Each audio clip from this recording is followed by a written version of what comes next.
네, 그런데 얼마 전까지만 해도 미국이 대북 적대시 정책을 버리지 않는다고 비난을 이어왔던 북한이 DMZ에서 북미 정상 간 회동 가능성을 열어둔 그 배경에 대한 관심이 쏠리고 있습니다. 네, 무엇보다 북핵 협상을 맡은 대북 실무자들과는 달리 도널드 트럼프 대통령에 대한 기대를 일관되게 이어왔다는 점이 작용했던 것으로 풀이됩니다.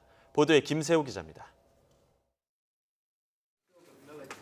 하노이 북미 정상회담이 결렬된 직후인 지난 3월 1일, 리용호 북한 외무상은 자신들이 내놓을 수 있는 가장 큰 폭의 비핵화 방안을 내놓았다고 강조한 데 이어 최선희 북한 외무성 제1부상 역시 미국의 입장이 사리에 맞지 않고 김정은 국무위원장이 미국의 거래 방식에 매우 의아함을 느낀다고 지적했습니다.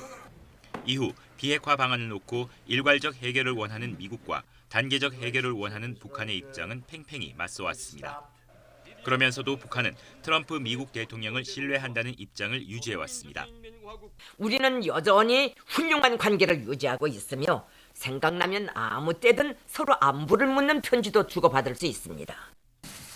반면 지난 4월 마이크 폼페이오 미국 국무부 장관과 존 볼턴 미 백악관 국가안보보좌관을 잇따라 비난하며 불신감을 감추지 않았습니다.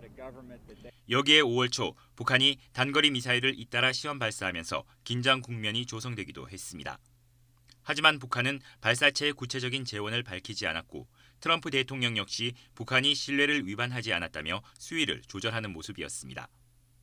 또 이번 달 북한은 김정은 위원장이 트럼프 대통령의 친서를 받았고 김 위원장이 친서 내용에 대해 트럼프 대통령에게 사의를 표했다고 밝히기도 했습니다.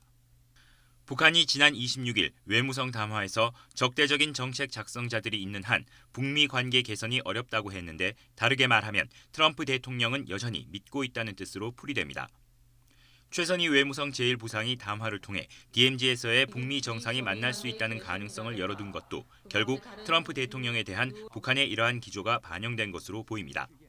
또 이는 북한이 북미 간 실무 협상이 아닌 정상끼리 직접談判, 이른바 톱다운 방식에 힘을 쏟겠다는 것으로 해석됩니다. YTN 김세호입니다.